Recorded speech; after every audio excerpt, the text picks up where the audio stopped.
Hello दोस्तों, स्वागत है आपका हमारे YouTube channel mission lecture UK 2025 पर। तो दोस्तों, आज की क्लास में हम इसे प्रीवियस क्लास से आगे की कंटेंट को लेके आए हैं और हमारा जो है इससे पहले वाली क्लास में जो हमने प्रैक्टिस सेट की थी वो 30 तक के क्वेश्चंस किए अटेंड किए थे। आज हम क्लास 31 से आगे वो क्वेश्चंस करेंगे। बहुत इंपॉर्टेंट क्वेश्चन का कलेक्शन है दोस्तों, इसलिए बिना स्किप के पूरी क्लास को ज़रूर वॉच करते रहिएगा। और साथ ही जिन अभ्यर्थी को पीडीएफ चाहिए वो हमारे टेलीग्राम चैनल के लिंक से ज़रूर जुड़ जाइए और साथ ही आप हमारी मेंबरशिप ज्वाइन करके भी प्रैक्टिस सेट की क्लास लगातार ले सकते हैं। तो दोस्तों, बिना स्किप के पूरी क्लास को जरूर वॉच कीजिएगा। जो भी अभ्यर्थी चैनल पर नए हैं, चैनल को सब्सक्राइब करके बेल आइकन दबा कॉल नोटिफिकेशन ऑन कर लीजिएगा, क्योंकि इसी प्रकार की क्लासेज आपको हमारे चैनल के माध्यम से भी लगातार देखने को मिलने वाली हैं। तो बिना देरी किए हुए आज की क्लास को स्टार्ट करते हैं। लेते हैं पहला क्वेश्चन। क्वेश्चन नंबर 31 है दोस्तों, किस पत्रिका में खड़ी बोली का उल्लेख मध्य देशी भाषा के नाम से हुआ है? तो कौन सी पत्रिका ऐसी है जिसमें खड़ी बोली का उल्लेख हुआ है और मध्य देशी भाषा के नाम से हुआ है? ऑप्शन है बनारस अखबार, सरस्वती पत्रिका, उद्दंड मार्तंड या बुद्धि प्रकाश। तो दोस्तों, इनमें से जो पत्रिका है दोस्तों वो कौन सी है? वो है उद्दंड मार्तंड। ये बहुत इंपॉर्टेंट प्रश्न है और ये खड़ी बोली का उल्लेख इसमें मध्य देशी भाषा के नाम से हुआ है। तो ऑप्शन नंबर सी इसका सही आंसर हो जाएगा। अगला प्रश्न है दोस्तों, बनारस अखबार के विरोध में तारा मोहन मित्र पत्रिका का प्रकाशन किया गया था। तो बनारस अखबार के विरोध में जब किया गया था, तारा मोहन मित्र पत्रिका का जो प्रकाशन किया गया था वो किसके द्वारा? मित्र विलास या सार सुधा निधि के रूप में या भारतोदय के रूप में या सुधाकर के रूप में? तो दोस्तों, ये जो पत्रिका का प्रकाशन किया गया था वो सुधाकर के रूप में हुआ था। तो ऑप्शन नंबर डी इसका सही आंसर हो जाएगा।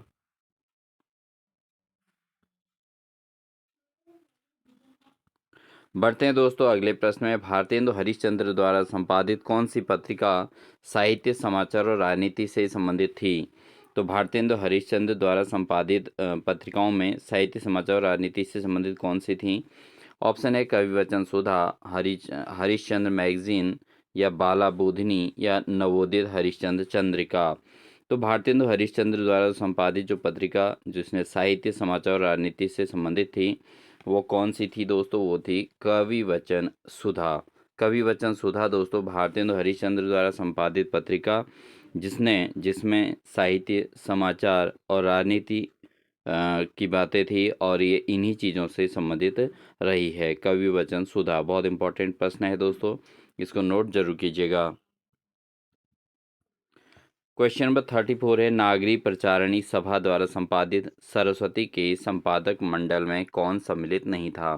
तो जो सरस्वती पत्रिका का संपादन हुआ था दोस्तों, जो नागरी प्रचारणी सभा द्वारा की गई थी, तो ये सरस्वती के संपादन मंडल में कौन व्यक्ति सम्मिलित नहीं था? ऑप्शन है जगन्नाथ दास रत्नाकर, बाबू श्याम सुंदर दास, आचार्य हजारी प्रसाद द्विवेदी, कार्तिक प्रसाद खत्री। तो दोस्तों, इनमें से तीन जो थे वो कौन कौन थे? एक तो जगन्नाथ दास रत्नाकर, ये खड़ी बोली नागरी प्रचारणी द्वारा संपादित सरस्वती पत्रिका के संपादन में सम्मिलित रहे थे। इसके अलावा बाबू श्याम सुंदर दास भी थे और साथ ही दोस्तों इसमें कार्तिक प्रसाद खत्री भी इस सरस्वती पत्रिका के संपादन में उपस्थित थे। लेकिन अगर इसमें बात करें कौन नहीं थे, वो आचार्य हजारी प्रसाद द्विवेदी इसमें नहीं थे। तो ऑप्शन नंबर सी इसका सही आंसर हो जाएगा और आप इन तीनों को नोट कर लीजिएगा दोस्तों। जगन्नाथ दास रत्नाकर, बाबू श्याम सुंदर दास और कार्तिक प्रसाद खत्री ये नागरी प्रचारिणी सभा द्वारा संपादित सरस्वती के संपादक मंडल में सम्मिलित थे। ठीक है, बढ़ते हैं दोस्तों अगले प्रश्न में। अगला क्वेश्चन है, निम्नलिखित में से रेखा चित्र की एक विशेषता कौन सी नहीं है? तो रेखा चित्र की विशेषता कौन सी नहीं है दोस्तों? क्योंकि रेखा चित्र से संबंधित क्वेश्चन पेपर में पूछे जाते हैं, तो यहाँ पर विशेषताओं से संबंधित पूछा गया है। कल्पना के सौंदर्य, तो ये तो रेखा चित्र की एक विशेषता के अंतर्गत आती है, क्योंकि जब कल्पना करेंगे तभी रेखा चित्र का यहाँ पर आप उसको प्रदर्शित कर सकते हैं। उसके अलावा संक्षिप्तता, रेखा चित्र एक संक्षिप्त फॉर्म में होती है दोस्तों, ये भी बिल्कुल सही है। और रेखा चित्र के अंतर्गत एकात्मकता भी होती है। तो ये तो तीनों इसकी विशेषताओं के अंतर्गत आती है, कल्पना का सौंदर्य, संक्षिप्तता और एकात्मकता। लेकिन जो इसमें विशेषता नहीं है दोस्तों, सम्यक स्मृति पर आधारित ये नहीं होता। तो रेखा चित्र की विशेषता सम्यक स्मृति नहीं है, इसलिए ऑप्शन नंबर डी इसका सही आंसर हो जाएगा। अगला प्रश्न है दोस्तों, हिंदी का जो प्रसिद्ध पत्रिका है उद्दंड मार्तंड का सर्वप्रथम प्रकाशन कब हुआ था? तो उद्दंड मार्तंड का जो प्रकाशन कब हुआ था? ऑप्शन है 30 जून 1947, 15 अगस्त 1847 या 25 मई 1874 या 30 मई 1826। तो दोस्तों उद्दंड मार्तंड जो हिंदी के मुख्य उसमें आती है, तो इसका संपादन कब हुआ था, इसका प्रकाशन कब किया गया था दोस्तों? संपादन नहीं, प्रकाशन की बात कही गई है। तो इसका जो प्रकाशन हुआ था दोस्तों बहुत इम्पोर्टेंट है, आपको 19वीं सदी में ये किया गया था और ये 30 मई 1826 को हुआ था दोस्तों। ठीक है, 19वीं सदी के अंतर्गत हुआ था और 30 मई को हुआ था 1826 में। ठीक है, इसको आप याद करिएगा, इम्पोर्टेंट प्रश्न है और इसको नोट भी कर लीजिएगा दोस्तों, ये मोस्ट इम्पोर्टेंट की श्रेणी में इसको आप रखेंगे। ठीक है,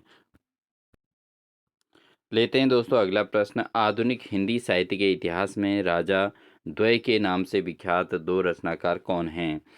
तो दोस्तों आधुनिक हिंदी के इतिहास में जो राजा द्वय के नाम से विख्यात दो रचनाकार कौन हैं? तो इसका हम सीधे सीधे आंसर देते हैं दोस्तों, वह हैं आपके राजा लक्ष्मण सिंह और राजा शिव प्रसाद सितारे हिंद।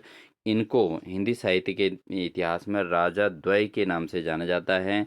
तो ये दो राजा हैं दोस्तों, इसको बिल्कुल भली भांति आप याद कर लीजिएगा, क्योंकि अन्य चीज़ें याद करके कोई फ़ायदा है नहीं। तो इसलिए हम सीधे सीधे लेते हैं, एक तो राजा लक्ष्मण सिंह और दूसरा है राजा शिव प्रसाद सितारे हिंद। तो ऑप्शन नंबर सी इसका बिल्कुल सही आंसर हो जाएगा। अगला प्रश्न है, साहित्यालोचन कृति के रचनाकार कौन हैं? तो साहित्यालोचन नामक कृति के रचनाकार कौन हैं दोस्तों? तो ऑप्शन है श्याम सुंदर दास, लक्ष्मीकांत वर्मा, श्याम राम कुमार वर्मा या अशोक वाजपेयी। तो साहित्यालोचन कृति के रचनाकार कौन हैं? तो साहित्यालोचन नामक जो कृति है इसके रचनाकार हैं दोस्तों श्याम सुंदर दास। साहित्यालोचन कृति के रचनाकार दोस्तों श्याम सुंदर दास हैं, इसलिए ऑप्शन नंबर ए इसका सही आंसर हो जाएगा। अगला प्रश्न है, प्रगतिशील साहित्य की समस्याएं नामक ग्रंथ के लेखक का नाम क्या है? तो प्रगतिशील साहित्य की समस्याएं नामक जो ग्रंथ है दोस्तों इसके लेखक का नाम क्या है? ऑप्शन है नगेंद्र नंद दुलारे वाजपेयी, कुबेरनाथ राय या रामविलास शर्मा। तो इसका जो सही आंसर है दोस्तों वह है रामविलास शर्मा। तो जो प्रगतिशील साहित्य की समस्याएं नामक जो ग्रंथ लिखा था दोस्तों वो रामविलास शर्मा ने लिखा था। ठीक है, रामविलास शर्मा ने। ठीक है दोस्तों, बढ़ते हैं अगले प्रश्न में। अगला प्रश्न है, रसज्ञ रंजन किस सुप्रसिद्ध निबंधकार की कृति है? तो रसज्ञ रंजन जो सुप्रसिद्ध निबंधकार हैं जिनके द्वारा ये रचित है, ऑप्शन है आचार्य रामचंद्र शुक्ल, आचार्य हजारी प्रसाद द्विवेदी, बाबू गुलाब राय या आचार्य महावीर प्रसाद द्विवेदी।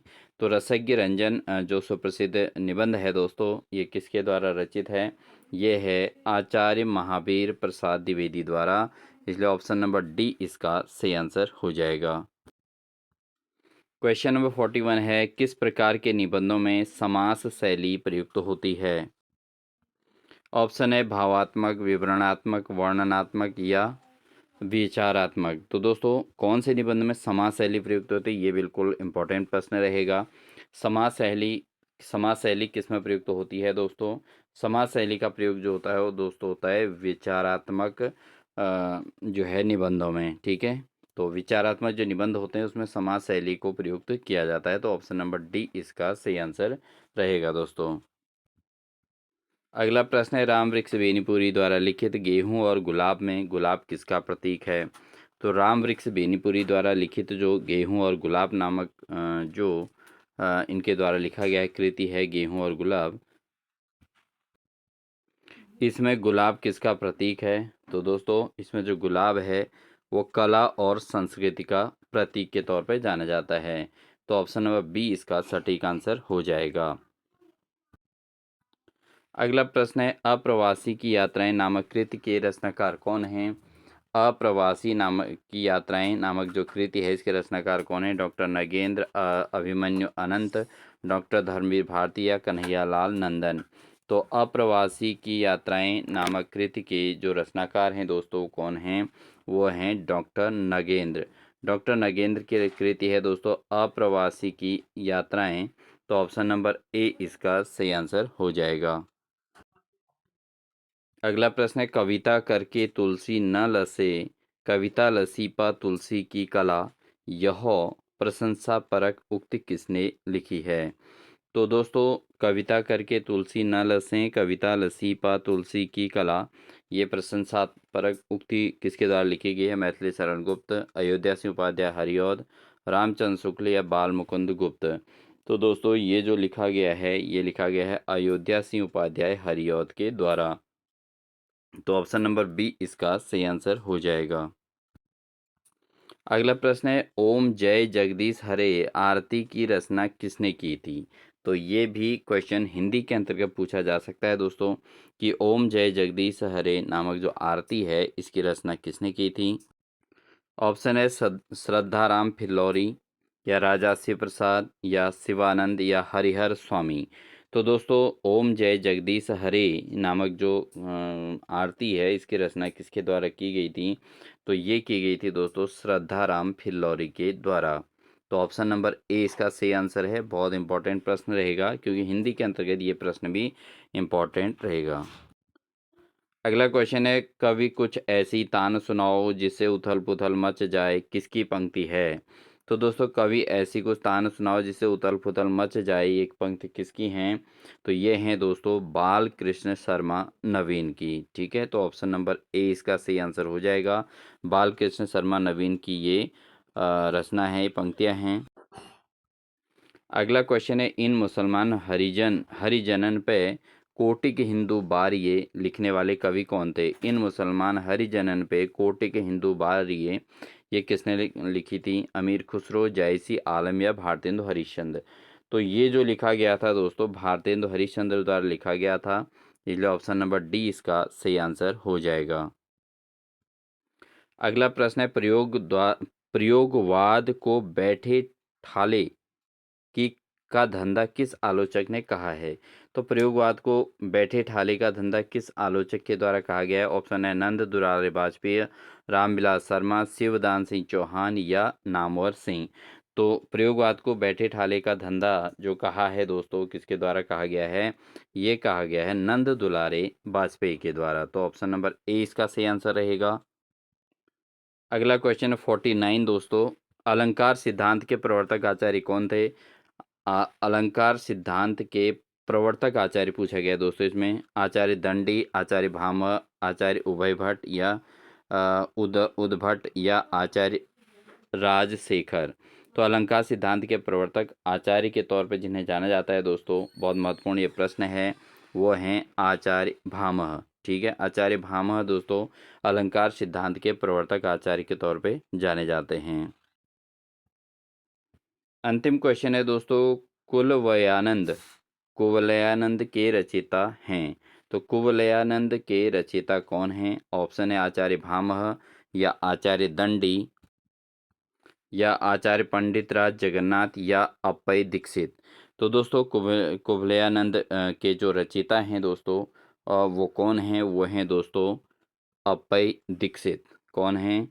अप्पय दीक्षित दोस्तों कुवलयानंद के रचयिता हैं, कुवलयानंद के रचयिता हैं अप्पय दीक्षित। ये इंपॉर्टेंट प्रश्न है, इसको आप नोट कर लीजिएगा दोस्तों। तो दोस्तों ये थी हमारी आज की क्लास। आई होप आपको हमारी क्लास अच्छी लगी होगी। क्लास अच्छी लगी तो वीडियो को लाइक कर दीजिएगा, चैनल पर नए हैं तो चैनल को सब्सक्राइब कर लीजिएगा, साथ ही बेल आइकन दबाकर ऑल नोटिफिकेशन ऑन कर लीजिएगा दोस्तों, जिससे आपको हमारी इसी प्रकार की क्लासेस आपको लगातार देखने को मिलती रहेंगी। और साथ ही दोस्तों हमारी जो नेक्स्ट क्लास रहेगी वो 51 से आगे को रहेगी और आपको लगातार क्लासेज यहाँ पर देखने को मिलती रहेंगी। इसलिए आप चैनल पर जाके ज्वाइन सेक्शन में जाके आप हमारे हिंदी प्रैक्टिस सेट या हिंदी लेक्चरर हिंदी विशेष के जो है क्लास ज्वाइन कर सकते हैं। बहुत छोटी सी कॉस्ट में मेंबरशिप रखी गई है दोस्तों। आप ज़रूर मेंबरशिप लेके हमें मोटिवेट करते रहेंगे और साथ ही मिलते हैं आपको एक नेक्स्ट बेहतरीन क्लास के साथ। तब तक के लिए इस क्लास को इतना ही रखते हैं दोस्तों। नेक्स्ट क्लास में आपको और भी बेहतरीन क्वेश्चन मिलने वाले हैं। आपकी प्रिपरेशन एक बहुत मजबूती की ओर आगे बढ़ेगी और आपको एक बेस अच्छा खासा तैयारी आपको देखने को मिलने वाली है।